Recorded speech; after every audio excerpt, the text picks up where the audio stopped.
maliit. And it's officially my first day of school.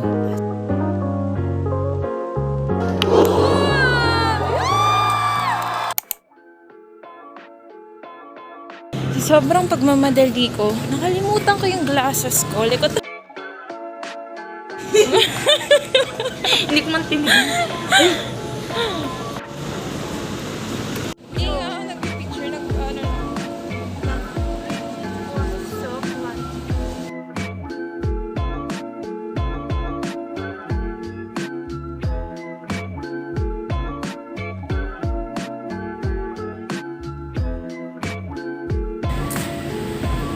Shout out to school girl.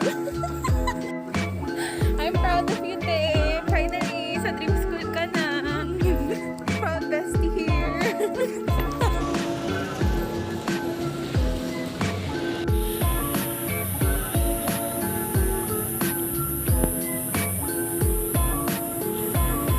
Ito na po ang aming naabutan. Dahil po nang wala kaming dalawa, pareho po kaming walang sense of direction. Picture na kita. Okay.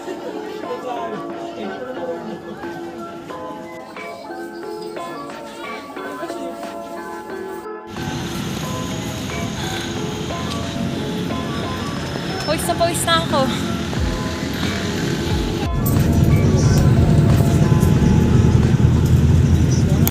I got home around 10:30 p.m. and I immediately took a bath kasi sobrang lagkit ng katawan ko. As in, sobrang pawis na natuyo na siya because of the aircon, yung aircon ng bus. Hirap mag-commute sa Pilipinas. Sobrang hirap maglakuan siya nang wala kang sariling kotse. Yun yung reality. Napakainit. Kasi nga, we went to our former school and then after that, we went to her school in San Beda para bumili ng uniform niya. Sinamahan ko siya kasi sinamahan niya rin ako. Tapos, nag-UPD kami, then kumain kami sa isa 1 sa UPD. Ang daming fail na nangyari. Pero feeling ko, mas memorable naman siya. First and foremost, hindi ko nadala yung salamin ko. Sobrang pagmamadali kaninang umaga. Nakalimutan kong dalhin yung graded glasses ko. So, I was legally blind throughout the whole commute. Wala akong makita. Sinabi ko kay May, wala akong makita talaga. Parang akong bulag. Ikaw ang mga mata ko. Sabi ko sa kanya. Ikaw ang magsisilbing mata ko. Kasi nakalimutan ko yun. Kasi ko, so, tuwing titingin ako sa malayo, hindi ko kita. Wala talaga. Then, on the way to San Beda, my bag, yung bag ko na dinala ko, nasira siya. Natanggal yung zipper niya. Hindi ko naman pwedeng dalhin yung bag na yun nang wala siyang zipper kasi pwede akong manakaawan. Ang ginawa namin, kailangan pa namin bumili ng bag. So, bumili kami ng bag, bumili kami ng matching, yung canvas na na parang paper bag. Ganun. So, matching kami violet paper bags namin. Then, ayun, pumunta kaming Beda. Sobrang init papuntang Beda. It was around 4 ata. 3-4 hapon na. Sobrang hapon na. Pawis ako. Ang lagket ko na. Then, ayun na nga yung epic na nangyari. Pareho namin hindi alam paano pumuntang Diliman. Ako pa na walang sense of direction. So, nung bumaba kami ng Katipunan, hindi kami nag-overpass papunta sa kabila. Yung ginawa namin, nagtanong kami sa barker, Kuya, saan po yung sakayan papifil ko Sabi ng barker, dito po, sakay po kayo dito, tuturo ng driver sa iyo, paano kayo pupuntang fill ko. Napunta kami, sabi nung tabi namin sa upuan, ang layo na ng inaikot nyo, sana nag-overpass na lang kayo, tapos hindi kayo sumakay. Kaysa nagdiretso pa kayo. Ang ending namin, umikot kami. Sumakay pa kami pa Cubao, tapos sa Cubao, papuntang fill ko. Like, tayo. Doon ko lang ma-realize, sis, umikot tayo. So, nung nakarating na kaming fill ko, around 6:05 or 6 na. Ganun. 5, magsi-6 na. Doon kami nakasakay papuntang University Avenue. Yun, sa Akad Oval. Tapos sa Akad Oval, nag-take kami ng mga film pics na worth it naman kasi ang gaganda. As in, kahit na hindi siya sunset pictures, ang gaganda niya. Worth it naman. Ito na yung worst part of it. Kasi nga, gutom na kami. Ako, ang last kinain ko, dito pa sa bahay, breakfast pa. Mga oras pa yun, 10, 11 o'clock. Bolante also, 10 pa yung last na kain. Puro kami water lang. So imagine, empty yung tiyan namin, as in, walang kain. Puro kami commute lang. As in, Sabi pa nga namin, pera natin napunta sa pamasahe. Mas malaki pa yung binayad natin sa pamasahe kaysa binayad natin sa pagkain. So, di ba, nasa Akat Oval kami, nagpicture kami doon. Tapos, ang ginawa namin, naglakad kami papuntang Isawan. Grabe yung nilakad namin. Hindi ko ma-imagine. Ang layo talaga, as in.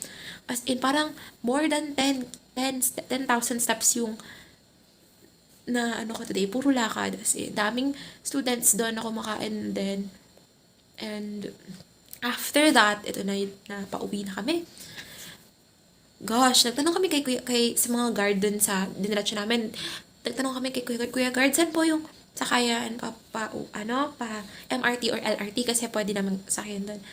Sabi nila, naku, malayo pa. Lalakarin daw ulit namin pabalik. At nisip ko na, we have to go through all of those all over again. Ay, parang hindi ko kaya. Sila din nalalayuan. Sabi ng guard sa amin, pwede po kayo sa may EP Town Center maghintay ng bus papuntang market. Pwede naman daw kami maghiwalay na. Kaso kasi rin, hindi siya panatag na makakauwi ako. Kasi mas malayo ako kaysa sa kanya. Feeling ko rin kung iniwan niya ako, baka di ako makauwi talaga. Kasi hindi ko alam saan ako sasakay. Pumasok kami yung UPTC, nag-CR kami.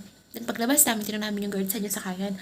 Naghintay kami around mga 30 minutes sa kabilang side. Hindi pala doon yung sakayan. Doon pala sa kabila. Pero tinitigan ko rin, wala rin namang nadaang bus for around 30 minutes. Then, nag-overpass kami, pumunta kami sa kabila. Diba, ito UPTC, dun sa kabila. Dun kami nagsumakay. Doon, after mga like 10 minutes, dumating ang bus. Doon kami nakasakay na nakauwi.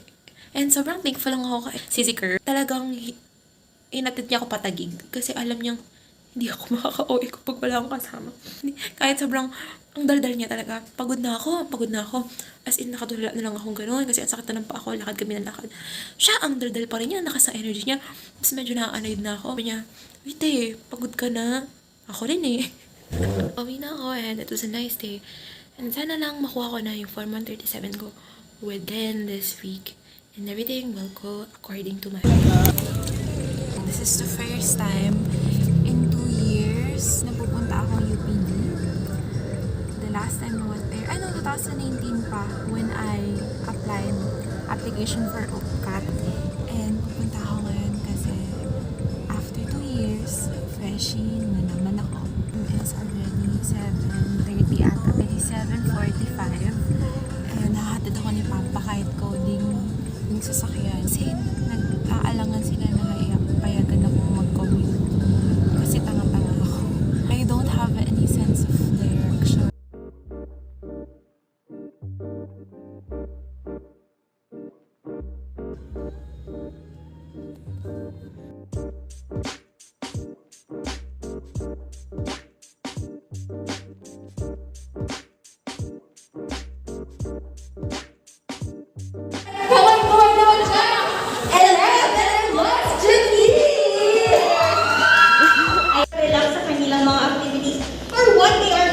Doing when they are off work. Okay? Para din baka it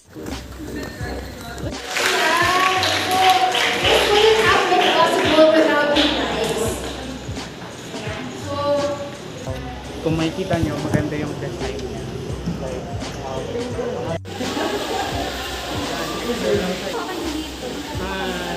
Hi! okay, tatambay na dito.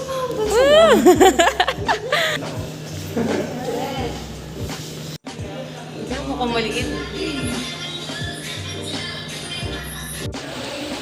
Para talaga siyang bahay, no? For the ladder. Ano ba yan? Sa gilid ng ano. Oh, baba na raw ulit.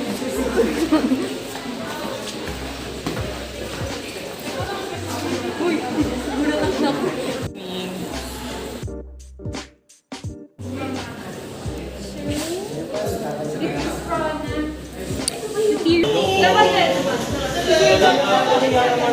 Hello po! Walk through lang tayo, guys. Ay, kala ko ikot pa gano'n. Hindi ka na Hi! Today is September 19, 2022. Time check, it's already 7:50 a.m. And it's officially my first day of school as a freshie. Wow.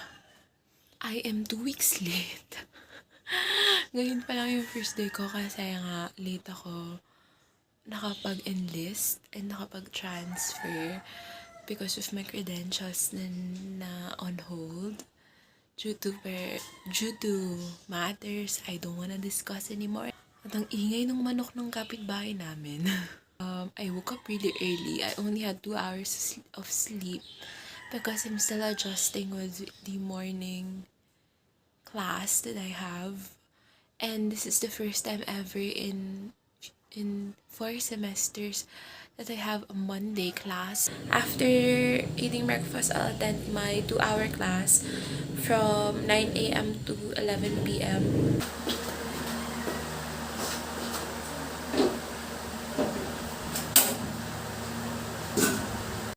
Hi! Hi! So cute! This is gonna be my setup for today.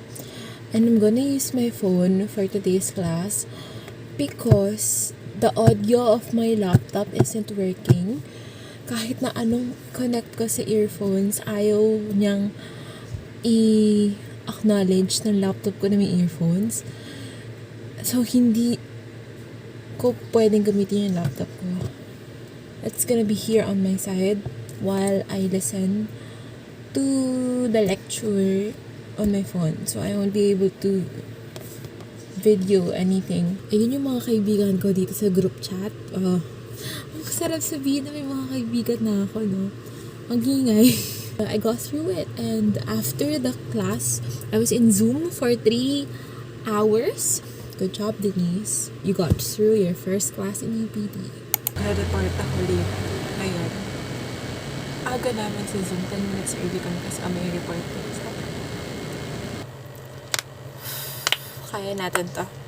I'm happier here. Eh, alam mo, kahit ang hirap-hirap na ang daming ginagawa, ang hirap pagsabayin lahat.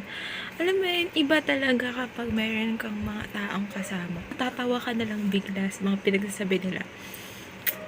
Na I like people like that. They're so genuine. Funny. I like it here. Happier ako dito.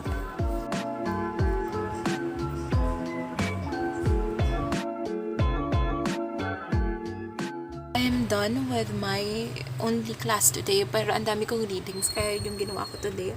Dami kong readings. Sabi pa ni ma'am, ang dami ko doon natutunan. Kasi isa ako sa mga nagbigay ng synthesis. Ang nakaka-buisit, nakaka-hassle. Ito, ayaw gumana. So, ayan o, ayaw gumana, nabubuisit ako. Nasira na ata siya eh. Unless, iwan ko. Nabubuisit ako. So, kailangan magklase ako na walang ilaw. Ang bigat.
1 o'clock kasi natulog ako 7, diba?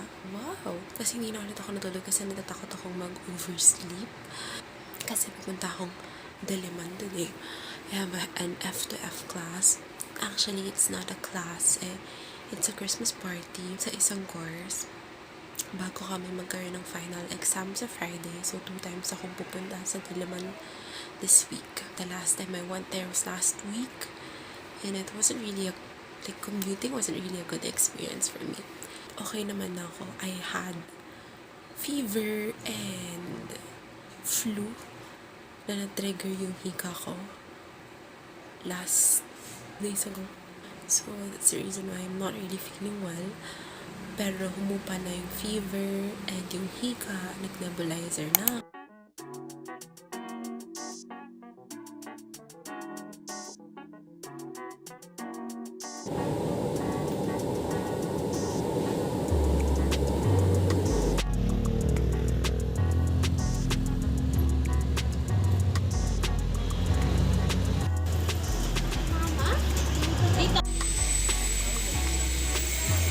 Ito sa maghati tayo.